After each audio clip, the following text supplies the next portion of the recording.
one of the most controversial aspects of a failed American strategy. At the end of the day, you have to blame the politicians for the air war in the north, the bombing not being successful. They did not give the Air Force planners and the intelligence people the free hand to hit the key targets because of the risk of collateral damage, and that, I think, was a major failure.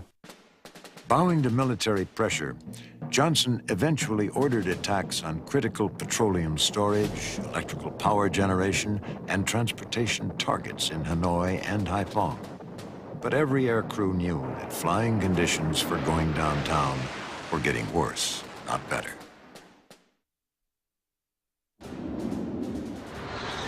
By early spring of 1968, the Johnson administration was facing several harsh realities concerning the air war over North Vietnam. The first was that the bombing zones around Hanoi and Haiphong Harbor had become wall-to-wall zones, the heaviest anti-aircraft defenses ever designed.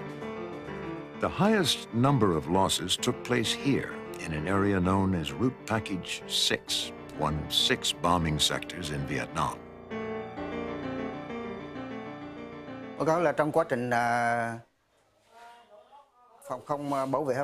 In fighting to defend Haiphong, I'm proud to say that I was the one who shot down the first American airplane there.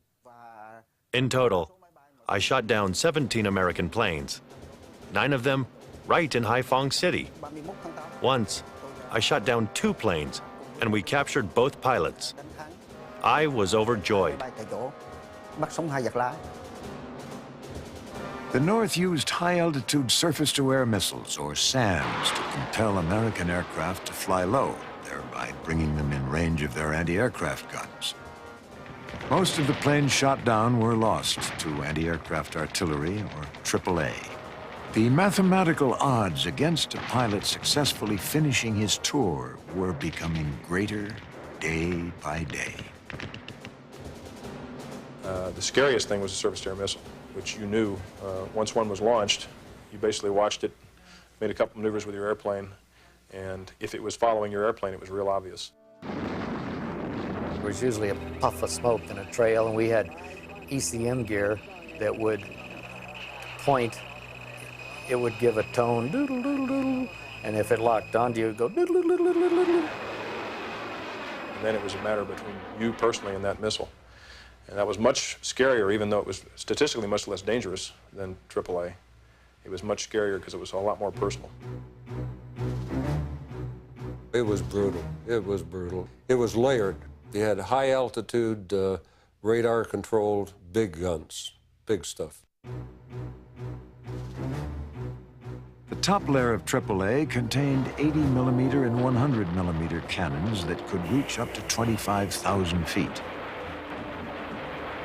Next came the 57mm guns with ranges in the mid-altitudes. Below 5,000 feet was everything else but the kitchen sink.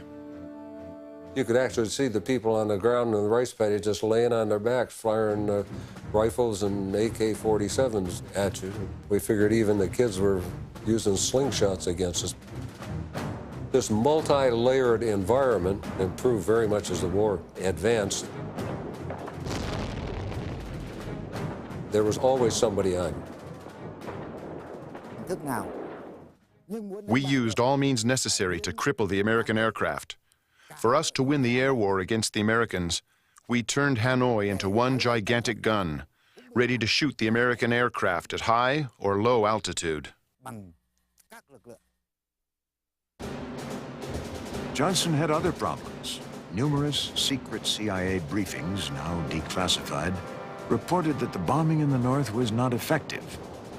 Their conclusion, bitterly resisted by senior military chiefs, was that in spite of an estimated $600 million worth of damage to North Vietnam, the North retained the initiative, adjusting the level of combat in the South to their available manpower and munitions.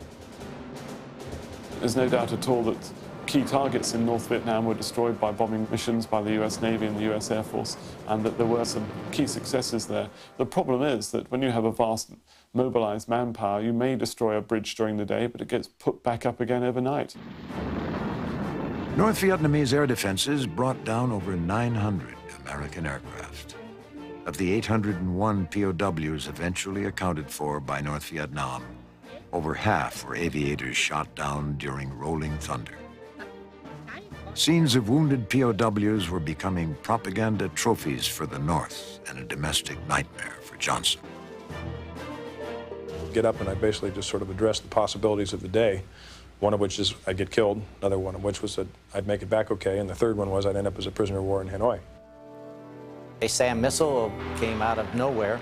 Fortunately, it didn't explode until just after the cockpit and actually took out the rear end of the airplane.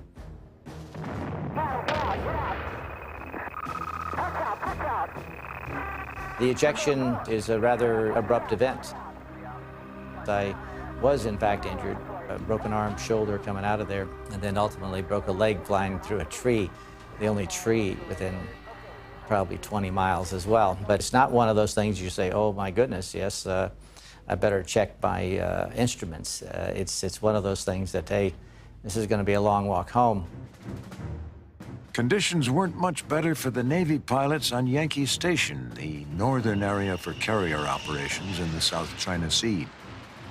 Navy pilots flew 20% of all missions in Southeast Asia, but more than half of those missions were over North Vietnam. As bad as the anti-aircraft fire was, the North Vietnamese air defenses were not their main problem. Landing on the ship at night, most people dreaded that worse than getting shot at. The ship was bad enough in the daytime, but at night you were always low on fuel. The primary flight instrument in the Navy was the fuel gauge.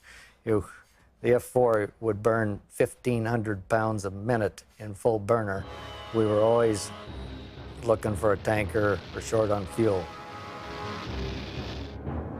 A series of dogfights between the F-4 Phantom jets and North Vietnamese MiGs drew attention to an alarming fact.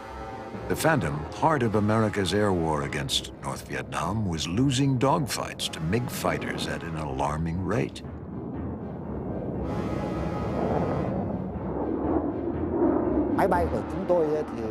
The MiG-17 that we used was provided by the Russians.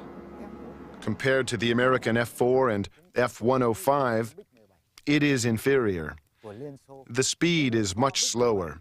But the Vietnamese people were good in finding the best avenues to combat the Americans. They took advantage of the weapons they had and at the same time compensated for the weaknesses.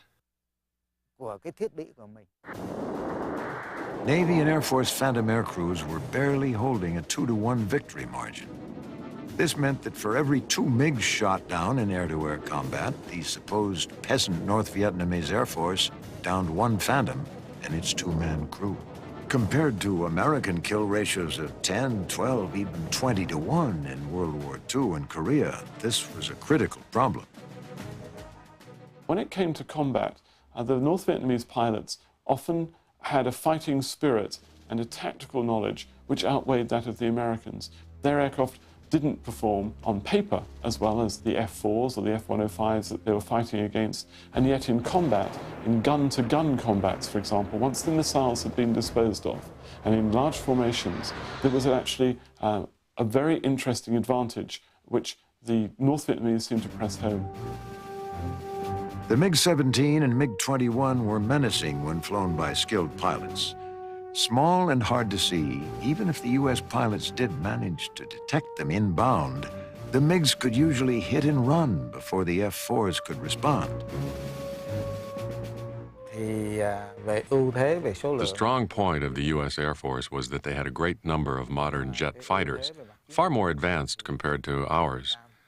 But somehow the Americans could never figure out the strategy we used during this war.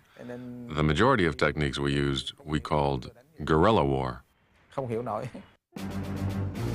Even if Phantom crews could get a tail shot, their missiles didn't work most of the time. The Sparrow missile, for example, needed a 3,000-foot range to arm itself. Otherwise, the missile became an expensive, dumb flying stick. The failure rate of missiles over there was astronomical. Hanging up, not firing, not leaving the aircraft, not guiding. not detonating properly and so forth. The Air Force was real reluctant to do anything about it. The Navy got some fixes, and their missiles were far more effective. Frankly, they came out looking real good compared to the Air Force on weapons and tactics. The bottom line was that Navy and Air Force Phantom crews had fired over 600 air-to-air missiles in some 360 engagements, but didn't know how to dogfight their Phantoms against the quicker and more maneuverable MiGs. The MiG-17 we used was much smaller and less powerful compared to the American F-4 and F-105, but the maneuverability was better, particularly in tight turns. This made it easier to engage in hit-and-run attacks on the American aircraft. Rolling Thunder came to an end on the 31st of March, 1968, and a 4-year bombing lull over Hanoi began. It was during this lull that one of the most classified operations of the entire war was undertaken. No one knew if it would succeed. The answer would come 4 years later in the skies over Hanoi.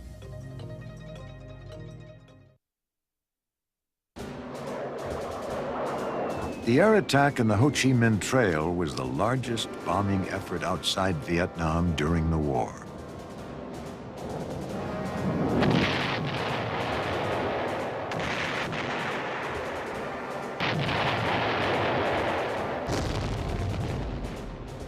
Located in eastern Laos and Cambodia, the Ho Chi Minh Trail was a series of North Vietnamese Army supply routes that the American Air Force had been bombing since 1964. The CIA and U.S. Special Forces had also been running small ground and air operations in eastern Laos and Cambodia for years in a secret war that remains mostly classified.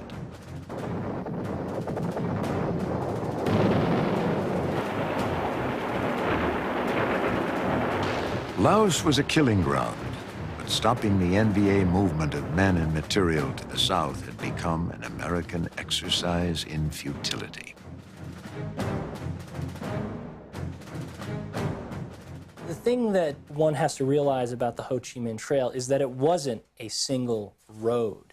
It was a road system and a path system. And in many cases, equipment was hand carried. The Ho Chi Minh Trail, had it been cut apart in the early part of the war, it wouldn't have won the war for us, but it would have really crippled the enemy, and they wouldn't have been able to logistically sustain the number of large units they had in Vietnam. They would have had to go back to a basic guerrilla war.